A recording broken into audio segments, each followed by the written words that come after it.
I will be talking on the coins of Akbar minted at Ahmedabad in all three metals, gold, silver, and copper. Just a brief idea of how Ahmedabad was written on the coins, plus its equivalent in Persian and in English. Yeah, the first gold mohar was struck when Akbar conquered Ahmedabad and was still in the city. So it was minted for a very, very brief time. Even getting an image is difficult. A friend of mine confirmed that he has an image but is unable to find it. So I have not been able to use that image. This coin is listed in Krausmister or KM, but there is no listing of this particular coin in Andrew Little's book. I'm referring to the coin, two references. One is KM and the other is Little, Andrew Little. The picture is not showing. There is no picture here. That's what I said. There is no image I have of this coin. This is the second type, again minted in the same year that Akbar conquered Ahmedabad. But this one has no mint epithet. That means it was minted just after Akbar left the city. This is dated 980. Weight is around, most gold mohars were around 980. In case of Ahmedabad, I have not come across a single instance or listing or image of a fraction of a gold mohar. The third type, minted a year later with a new design. It has the kalima in a knotted square on one side, and on the other side is the ruler's name with titles. Again, a 1 year issue, or less than a year issue, because it has the date 981. Then we have an issue which stabilizes for about 8 years, from 981 to 988. Seems to be a regular issue with coins available in odd dates. This one has a little change in design. On the obverse, we have the kalima in a square, which is made up of 2 lines and a line of dots in between, which is a standard used in Ahmedabad on gold and silver for this period. On the reverse, there is a dotted oblong in which the legend, the king's name, is written. The date and the mint are below on the reverse. The next time, somehow, something that I have not encountered in any other coins of any reign is parallel issue. In this case, these coins are also 987 and 988, but these are heavy 12-gram coins. Aine Akbari lists coins with a different legend. So whether there is an error in the Aine Akbari or its translation, or whether these coins are not recorded in the original records of the kingdom, I am not sure. These coins, the coins with the legend Allah Akbar, were known as the Lal-e-Jalali, as mentioned in the Aine Akbari. But these are heavyweight coins, but of the Kalima type.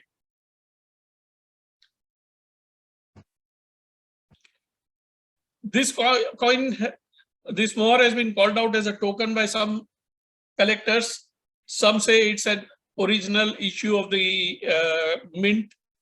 I'm not sure. It has, this series definitely existed at around the same time as this is dated 997. I've been told 2 or 3 dates are seen in this, but it's a fairly rare issue. And possibly the last issue of the mint at Ahmedabad in the reign of Akbar. There are 3 more coins which are listed, but I have not been able to find an image of those coins nor any information about them. A normal Allahu Akbar legend, normal weight mohar, it's been reported, but I have not seen any images in any auction catalogs or in any catalogs. The next is the Ilahi type, what I just mentioned earlier, mentioned in the Aine Akbari, the Lale Jalali, which is supposed to be 12 grams, but again, no image seen. Whereas what was not listed there, we have seen those two images of 987 and 988. This typical coin, I have put an image of a silver coin because I could not find an image of the gold coin, is listed in by Andrew Liddell as a gold coin. But again, I have no confirmation whether this actually exists in gold or not. It's unlisted in KM.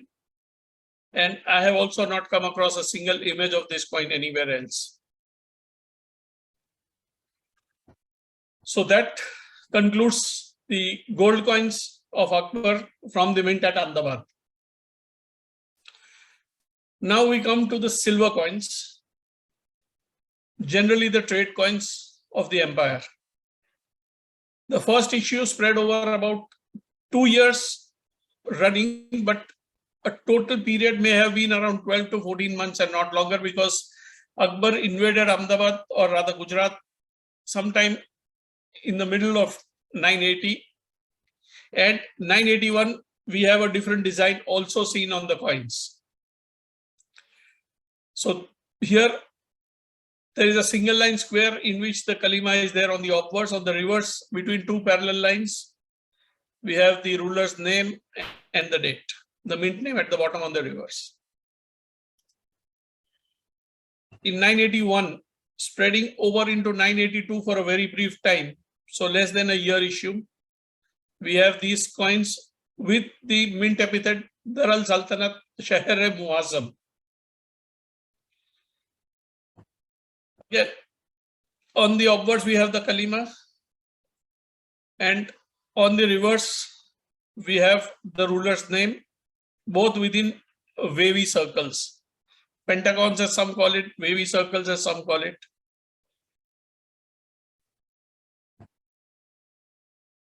Like the gold, we have again the same issue, 982 to 987.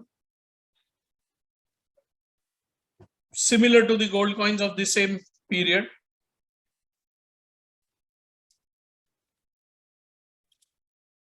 Now here I have come across a variation which you can see here.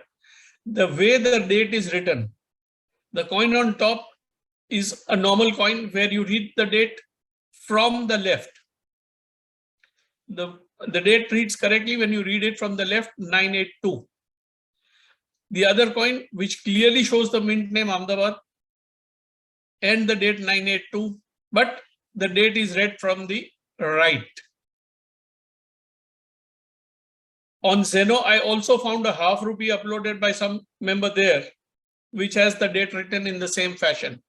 So it is not an error coin or something. Maybe there was some specific reason they started writing the date in this manner and then changed over, because if you don't have the mint name, it's difficult to distinguish between these coins and the coins of Agra at this time.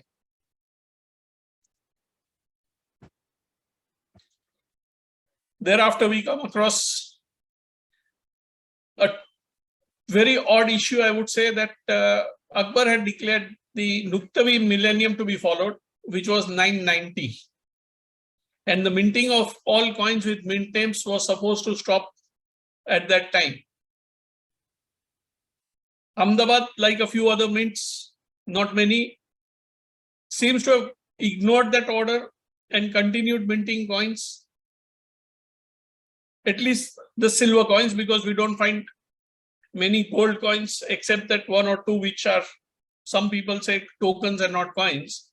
But the silver coins are available right up to 1001. That means almost 11 years after the decree to have stopped minting them. Here we find the kalima in a square on the obverse, on the reverse, the king's name and titles, and at the bottom, the mint name. The date is on just over the ruler's name.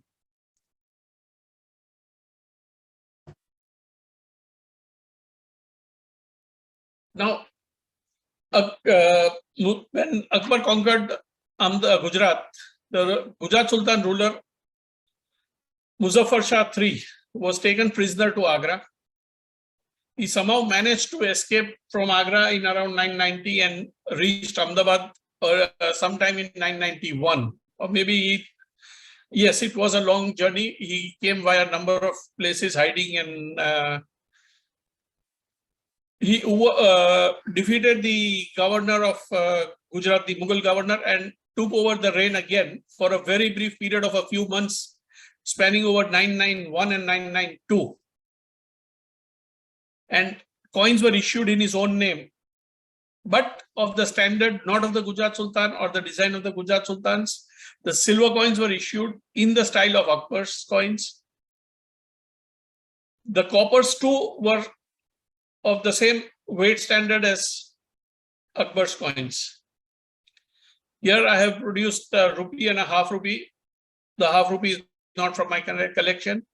And also the copper coins, all listed by Goran Goenka as fairly scarce to rare. I have not listed this, I have not numbered this because this is not fully a Mughal issue. Another enigmatic issue that I came across was an image of a 1/4 rupee. On Facebook, Shailen Bhandare has put a note that the quarter rupees with Allahu Akbar were issued from 987, issued in 987 from mints located at 3 corners of the empire, Ahmedabad, Tanda, Pang, and Lahore, and from the capital Fatpur. All these coins are extremely rare. And this is the earliest instance of coins bearing the Allahu Akbar legend, because this was a little before the Nuktavi millennium. Yeah, this coin listed as S75 by Andrew Little, but is not listed in KM. Then in the year 1001, either the mint master was forced to, or maybe whatever the reason, we find the start of the change from the Kalima type issues to the Ilahi issues. The first 2 years, we find the Kalima still on the coin, but with the Ilahi date instead of the Hijri dates. Sorry. The coin dated Ilahi 37 and Ilahi 38. The Kalima on the obverse, reverse, same design as previous. The king's name, titles in the center between 2 parallel lines, and the mint name at the bottom. But there is no epithet on these coins.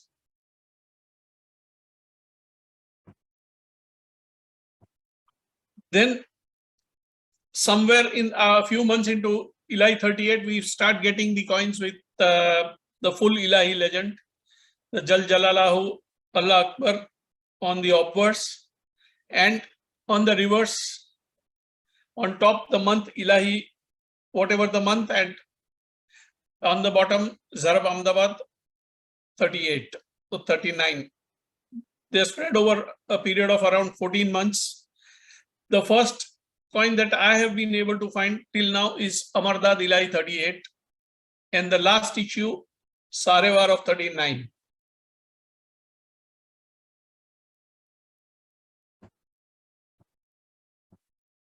Again, a very odd thing that I observed was the way the word Mihir, only in one particular month I found that the name of the month is written in 3 different styles. The same words Mihir, but in one you can see, I mean all 3 you can see the difference, the way it is. I have highlighted that.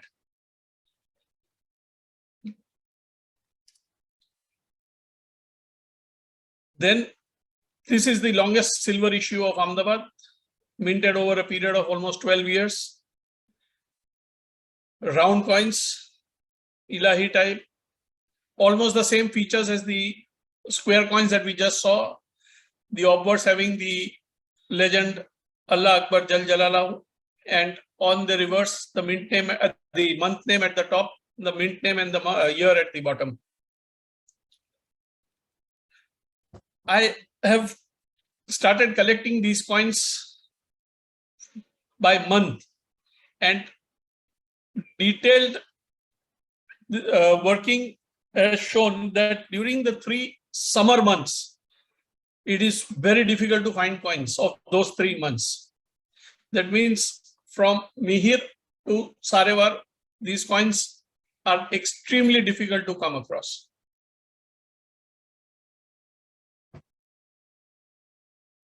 In between, for a brief period of 9 months, we have this very ornately decorated issue, starting in the first month of the first month of Ilahi 47 and ending in the 9th month. And in both cases, we find that the previous type of design is also available. So Ilahi 47 Farvardin and Ilahi 47 Azhar, we have 2 different type of coins. This one and the one, this one, both of them come in those 2 months. So it is sure that this is a 9-month period and not longer. But here also you will see that coin of Sarevar is missing, as well as the coin of I forget the name, the 2nd month of the year. That brings us to the end of the silver coins. As you will see here, the coins were issued almost till the last breath of Akbar. I've been told that coins up to Aban exist in silver. In copper, I have in my collection these coins, so I'm sure that they were minted. And Abhishek Chatterjee has one coin which is posthumously dated, as we will come across when we look at the copper coins. Like the silver, again, a very short period issue, 980, 981. No epithet, anonymous issue, like the standard coins of Akbar. 20 plus grams in weight. We then have, again, for 982 to 988 and beyond, with the double divider with a divider of dots in between, but not in a square.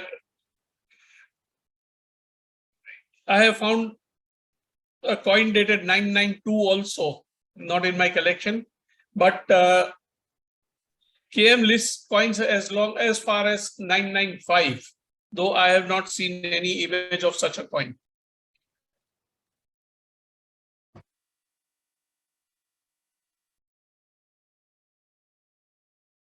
After that, there is a short gap of 5 to 10 years where there is almost no coins issued.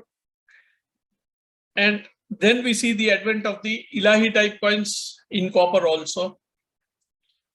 What is surprising here is that in the first month, Aban, the 3 coins at the bottom, have the date placement in 3 different positions. In all 3 cases, the name of the month is at the bottom. The obverse legend is the same. The divider is the same, but the placement of the year in all 3 cases is different. Maybe the mint master was experimenting for the best design. I'm not sure. But what is more surprising is that after Aban, in Azhar and Di, we have a very different design which is not listed in any catalog. Here, on the obverse, there is no divider. And that means it is the same design that we have in the earlier coins of 980, 981. On the reverse, the Ilahi forms the divider. Both the coins have date placements which vary. So this is a confusing issue. I am not sure where we go.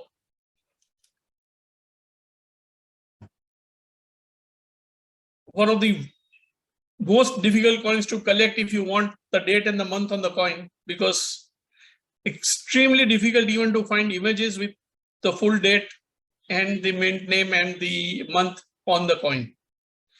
The issue lasts till Ilahi 43, almost the end of 43, either in Burman or in the last month is when the most the design changed.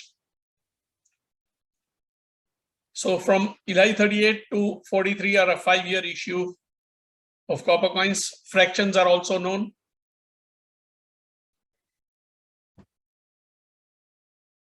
Three denominations: the dam, the half dam, and the quarter dam. 20, 10, and 5 grams.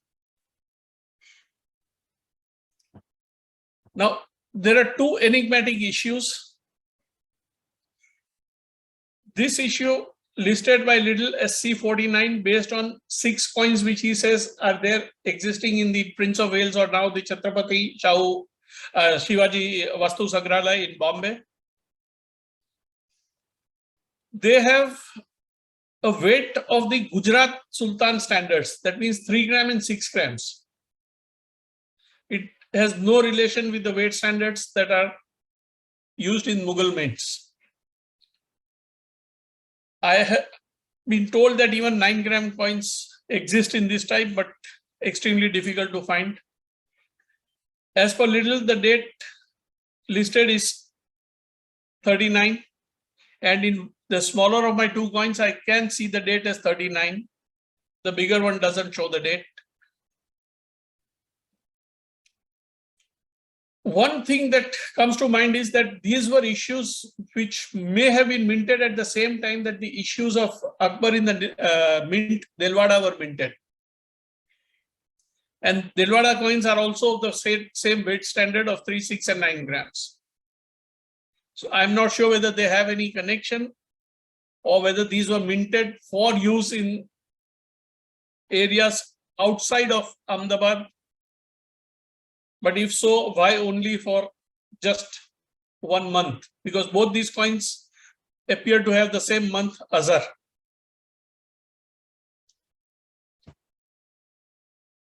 Another enigmatic issue dated Farvardin Ilahi 43 seems struck using the rupee die.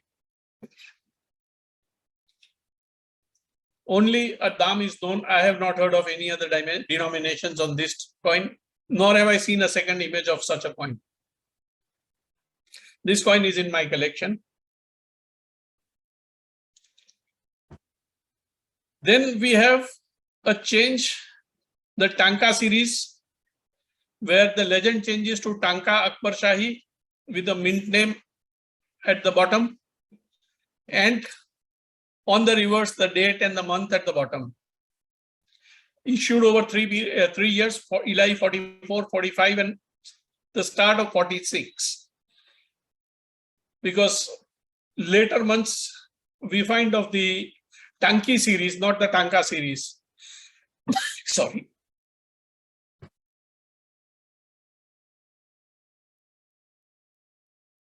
These coins are now in 4 different weights: 40 grams, 20 grams, 10 grams, and 5 grams.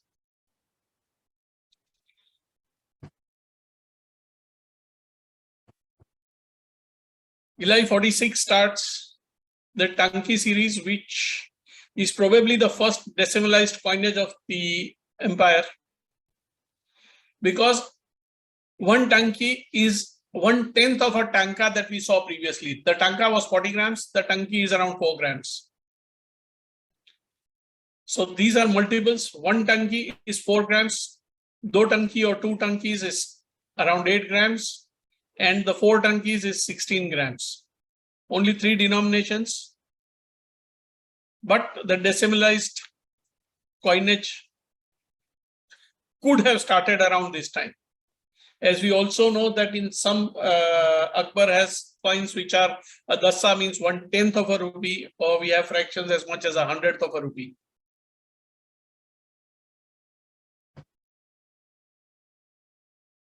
These are the coins. The coin in the bottom right, as you will see, is Ilahi 50 Azar. Now that was a month after the death of Akbar. Why they were minted? Abhishek mentioned that even the month after Azhar is also known, but he could not help me with an image. This image is of his coin also. So that brings us to the end of the presentation on the coinage of Akbar from Ahmedabad Mint.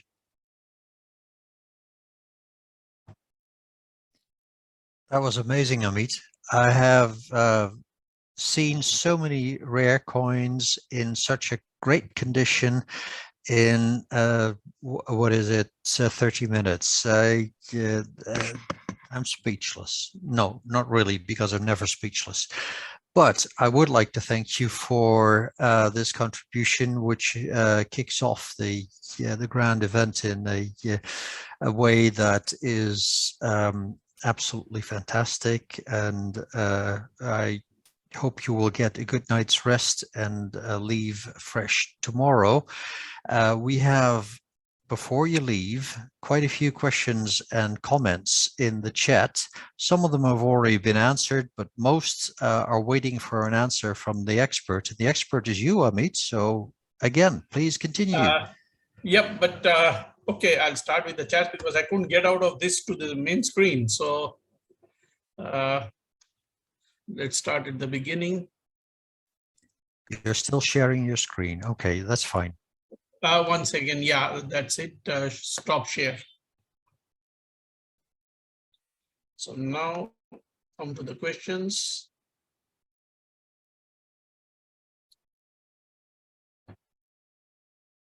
Well, square and round mohurs. Why they were made, I have not been able to find any answer, but even the silver coins were issued in square and rounds. So the logic would be the same for both, but I have no answer to that. Some of these shapes, the designs, the arches that you see on Mughal coins have some religious connect. But more than that, right now, I have no answers.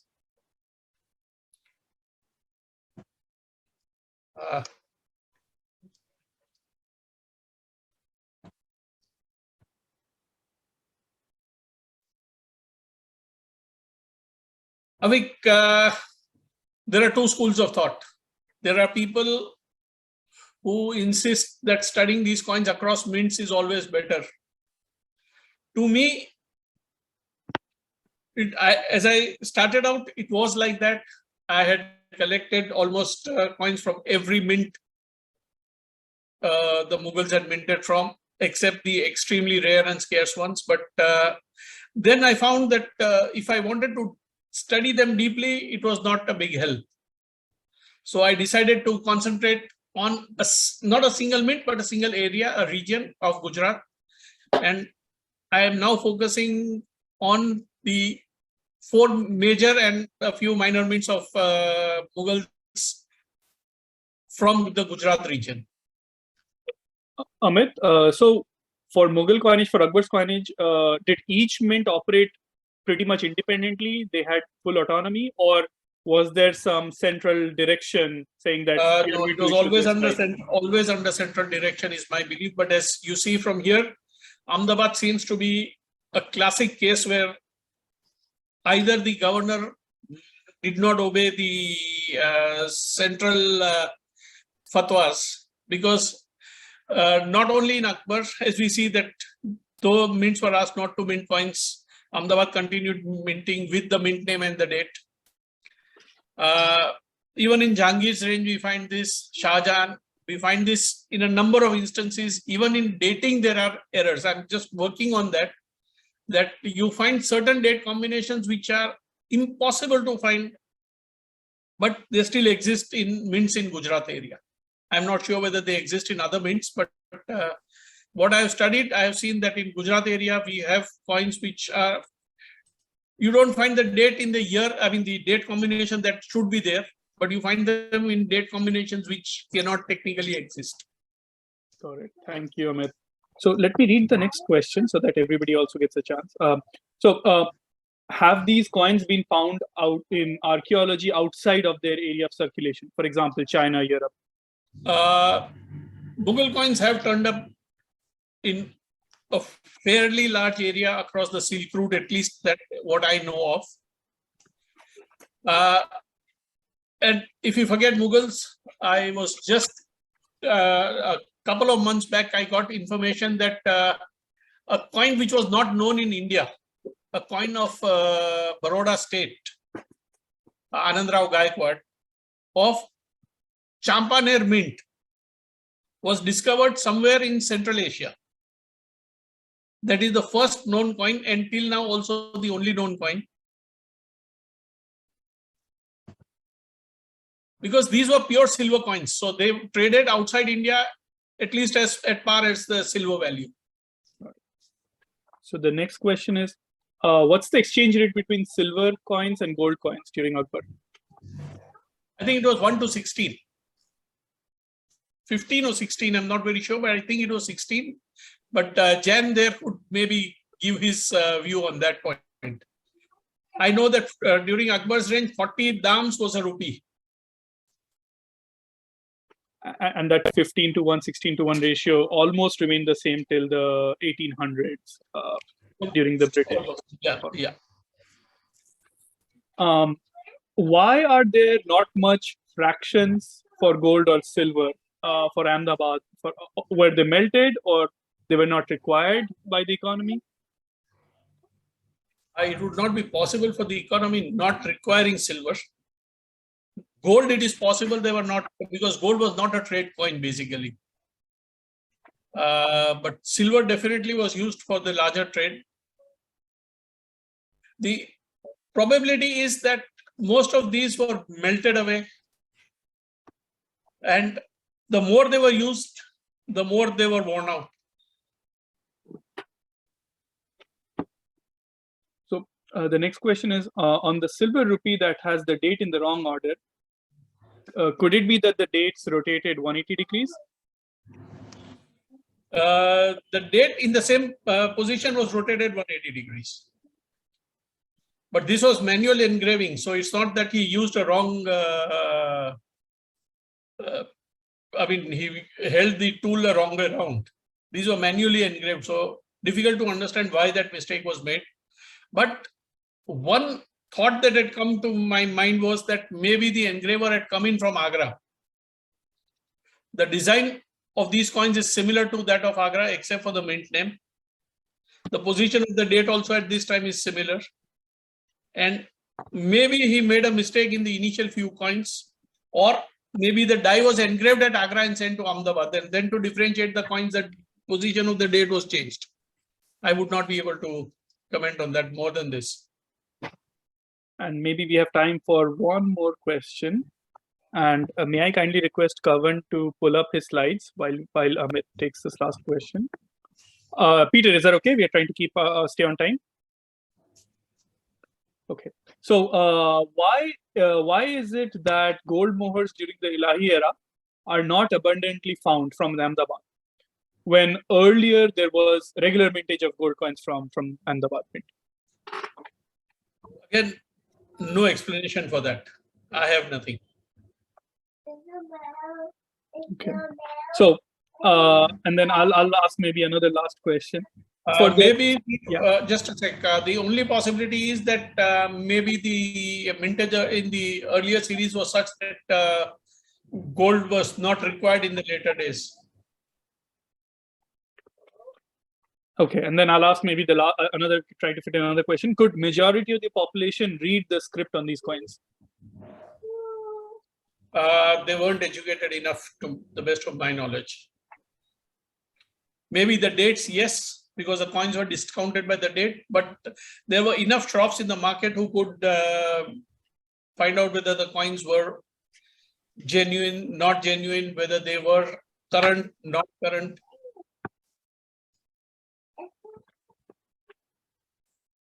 Thank you, Amit.